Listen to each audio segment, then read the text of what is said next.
나는 말씀과 기도로 거룩한 삶을 살겠습니다. 나의 삶을 찢어서 하나님과 이웃을 섬기겠습니다. 십자가에서 죽은 내 안에 예수님 계시면 성령님께서 일하십니다. 아멘.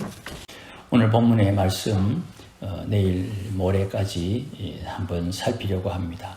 1절에서 5절에 있는 말씀 우리가 한번 좀 먼저 살피면, 우리가 하나님을 우러러 보는데 하나님을 공경한다, 그렇게 표현할 수 있고, 이렇게 하나님을 공경하는 이는 하나님을 의지하는 자세가 된다. 이게 뒤에 하나님을 경외하는 자세와 연결이 되겠습니다만은, 하나님을 공경하는 이 자세는 하나님을 의지하는 이에게 하나님께서 부끄러움을 당하지 않도록 해주신다. 또 적어도 원수가 나를 이겨서 나를 가지고 장난치지 못하도록 하나님께서 보호해 주신다. 그렇게 2절에 말씀을 합니다. 이런 고백은 다윗의 독특한 고백입니다. 하나님께서 늘 자기 편이라는 사실을 바울은 자기의 시편에서 계속 반복을 하거든요. 하나님은 나의 피난처시요, 나의 요새시요, 나의 반석이시요, 나의 힘이시라. 그렇게 다윗이 하나님을 자기 편이라고 당당하게 고백하고 언급합니다. 그 이유가 오늘 25절 시편 속에 하나님을 경외하는 자세가 있고, 가장 소중한 것, 하나님께서 가지고 계신 그 마음을 다윗은 제대로 이해하고 있기 때문이에요. 3절 말씀에 주를 바라는 사람, 의지하는 사람은 수치를 당하지 않는데 속이는 자는 수치를 당한다. 적어도 다윗은 자기에게 허물이 있고 죄가 있어도 그것을 하나님 앞에 속이지는 않는다는 의미가 되겠지요. 우리가 내 안에 있는 허물들은 밖으로 드러내면 민망하니까 내 안에 있는 허물은 숨기고 외부에 드러나는 것은 할 수 없으니까 인정하는 경향이, 누구나 다 그런 경향이 있어요. 그런데 다윗은 자기 속에 있는 허물과 죄를 하나님 앞에 언제나 인정하는 정직한 신앙인이었다는 것을 우리가 기억해야 돼요. 이렇게 하나님 앞에 회개하는 이가 하나님의 복을 받는 것이에요.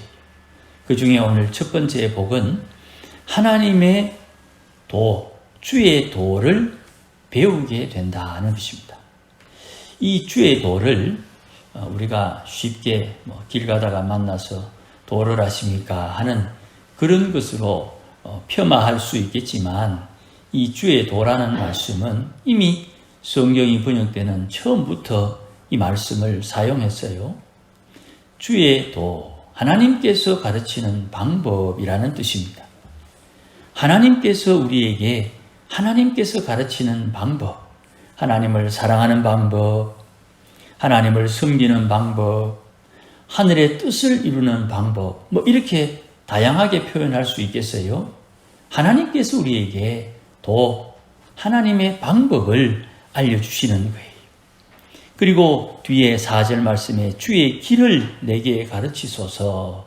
역시 길 도자, 길을 가르치고 또 방법 도자, 방법을 가르치는 거예요.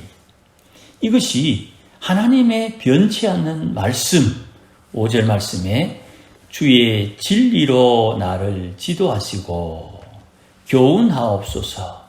내가 주의 말씀을, 주의 뜻을, 주의 도를 기다리고 있습니다. 이렇게 다윗이 고백하는 거예요. 이런 고백이 다윗을 정직한 사람으로, 적어도 하나님 앞에 자기의 허물과 죄를 인정하는 사람으로 만들었다는 것이에요. 우리가 잘 알고 있습니다. 바세바의 사건을 통해서 하나님 앞에 큰 죄를 지었습니다. 그리고 난 뒤에 나단 선지자가 책망하러 왔을 때에 그가 나단 선지자가 하는 그 말 한마디, 그 사람이 바로 당신이다 하는 그 말에 하나님 앞에 자기의 허물과 죄를 인정했던 다윗의 모습을 우리는 잘 알고 있습니다. 그 본문의 말씀을 앞뒤 좌우로 좀 살피면 그렇게 하나님의 지적함이 있을 때 다윗이 발뺌을 하거나 그 죄를 숨겼으면 하나님께서 다윗을 죽이시려고 했던 정황이 그 본문에 나와 있어요. 그래서 나단이 당신은 죽지 아니하려니와 하는 말로 그를 위로하는 말씀이 있어요. 이렇게 하나님 앞에 정직할 수 있었던 이유는 하나님이 어떤 분인지를 다윗은 분명히 알고 있었어요. 6절 말씀해 보시면 긍휼과 인자가 나옵니다. 하나님의 마음은 긍휼과 인자로 합쳐져 있다는 것을 다윗은 고백을 해요. 이건 우리도 신앙으로 받아야 됩니다. 하나님의 긍휼이라는 것은 죄를 용서하는 것이에요. 하나님의 인자하심이라는 것은 죄와 허물에 빠질 수밖에 없는 환경을 이해하신다 이 말입니다. 다른 말로 공중의 권세 잡은 마귀의 영향 아래 있음을 하나님께서 이해해 주시고 인정해 주신다는 뜻이에요. 그러니 내가 허물과 죄가 생기도 그 허물과 죄를 이기지 못한 내 연약함도 있겠지만 허물과 죄를 지을 수밖에 없는 상황도 하나님께서 이해해 주신다는 거예요. 그래서 인자, 사랑해 주시는 거예요. 이거를 우리가 꼭 기억해야 됩니다. 이 두 개, 긍휼과 인자, 이 두 개가 언제나 우리 마음에서 지워지면 안 돼요. 혹시 좀 불편할 수는 있어요. 예수 믿는 사람이 큰 죄를 지었답니다. 예를 들어서 그렇습니다. 아이고 저 양반 때문에 저 직분 있는 저 사람이 하나님 이름 먹칠한다. 그렇게 우리가 핀잔을 줄 수도 있고 때로는 나무랄 수도 있어요. 그러나 잊지 말아야 됩니다. 그가 회개하면 그 허물과 죄를 주님께서 용서해 주신다는 것을 잊어버리면 안 돼요. 마찬가지입니다. 내가 엄청난 허물과 죄를 지어도 회개하면 주님 용서해 주신다는 것을 잊어버리면 안 돼요. 그러면 죄를 짓고 회개하는 것은 좋은데 공동체가, 교회가 그 허물 때문에 어려움을 당할 수 있지 않습니까? 그렇죠. 어려움을 당하죠.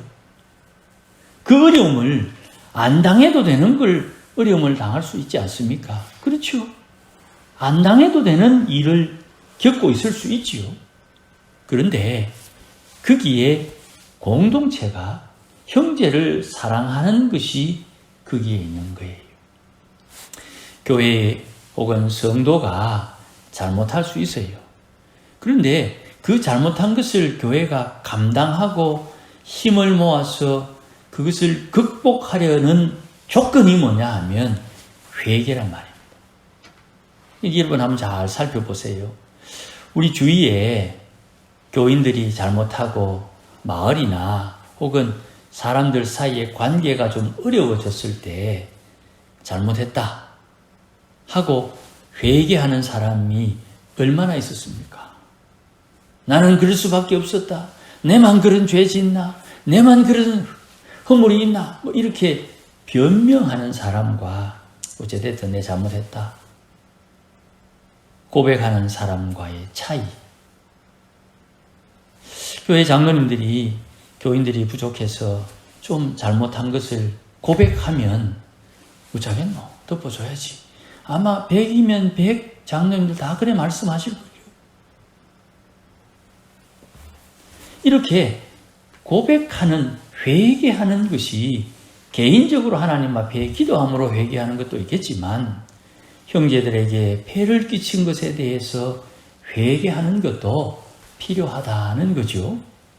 이것이 진심으로 지금 당장 내가 손해보고 내가 피곤하고 민망하고 얼굴을 들지 못하겠다 하는 그런 감정은 조금 뒤로 물려놓고 진짜 내가 잘못했다. 어찌하면 좋겠는가 하고 회개하는 이가 우리 주위에 있었는가 혹은 나는 그렇게 행했는가 이것을 한번 살펴볼 필요가 있어요. 그러니 이런 마음 말입니다. 회개하라. 천국이 가까웠다. 회개하라. 너의 허물이 이것이다 하는 하나님의 말씀에 길들여져 가지고 온유한 마음으로 주의 말씀을 받아들일 수 있는 사람, 그가 오늘 본문에 하나님을 의지하는 사람의 첫 번째 특징이 되는 것이에요. 9절 말씀에 온유한 자를 정의로 지도하시며 온유한 자에게 그의 도를 가르치시리로다. 주의 도로 나를 지도하시고 하는데 나를 주의 도로 지도하실 때 지도받는 나는 온유한 사람이 되어야 되는 거예요.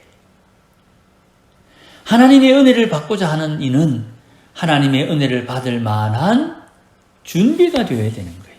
부족할지라도 준비가 되어야 되는 거예요. 그러니 10절 말씀에 여호와의 모든 길은 여호와의 모든 도는 그의 언약과 증거를 지키는 자에게 인자와 진리로다 그랬지요. 하나님의 길은 언약과 증거를 지키는 이에게, 다른 말로 순종하는 이에게 사랑으로 나오는 거예요.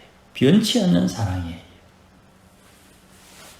진리는 변치 않는다는 말이고 인자는 사랑이라는 말이고 언약에 순종하여 나타나는 증거는 순종한다는 뜻이에요. 그러니 하나님의 도는 그의 언약과 증거에 순종하고 지키는 이에게 변치 않는 사랑이다. 이렇게 조금 번역해서 읽을 수 있는 것이죠.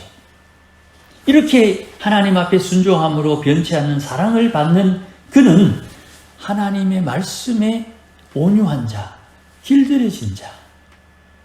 그러면 하나님의 온유한 사람은 궁극적으로 무엇을 드러내는가? 11절 말씀에 하나님의 이름을 드러내는 거예요. 철저하게 하나님의 계명 안에서 하나님을 만나고 하나님과 동행하는 것이에요. 우리가 이것을 붙들고 오늘 기도할 것입니다. 하나님의 이름 거룩하게 드러내기를 소원하는 마음이 우리에게 있다면 하나님 앞에 온유한 자가 되어야 된다. 이 온유한 자가 되기 위한 시작은 회개에 있는 것이에요. 내가 이거 잘못했습니다. 저거 잘못했습니다의 핵심은 행동을 회개하는 것이 아니라 내 마음을 회개하는 거예요. 옛사람의 악한 성품을 인정하고 그 허물과 죄를 용서하고 다시는 이 죄에 이기지 못하는 어리석은 자가 되지 않도록 하나님 앞에 도움을 구하는 거예요. 그리고서는 다시 1절 말씀 보십시다. 나의 영혼이 주를 우러러보나이다. 왜 하나님을 향해서 내 얼굴을 드는 것입니까? 왜 내 마음을 하나님을 향해서 여는 것입니까? 하나님께서 내게 약속하신 그 은혜가 이렇게 이루어지고 있기 때문이에요. 아무쪼록 하나님을 섬기는 우리가 주의 말씀에 잘 길들여지도록 온유한 하나님의 군속들이 되기를 주의 이름으로 축복합니다. 기도하십시다. 하나님 아버지 고맙습니다. 주의 말씀을 따라 사는 하나님의 백성들, 하나님의 이름 거룩하게 드러내는 온유한 사람으로 오늘도 하나님의 긍휼과 자비하심, 하나님의 인자하심을 따라 주를 섬기는 우리 모두가 되게 하여 주옵소서. 예수님의 이름으로 기도하옵나이다.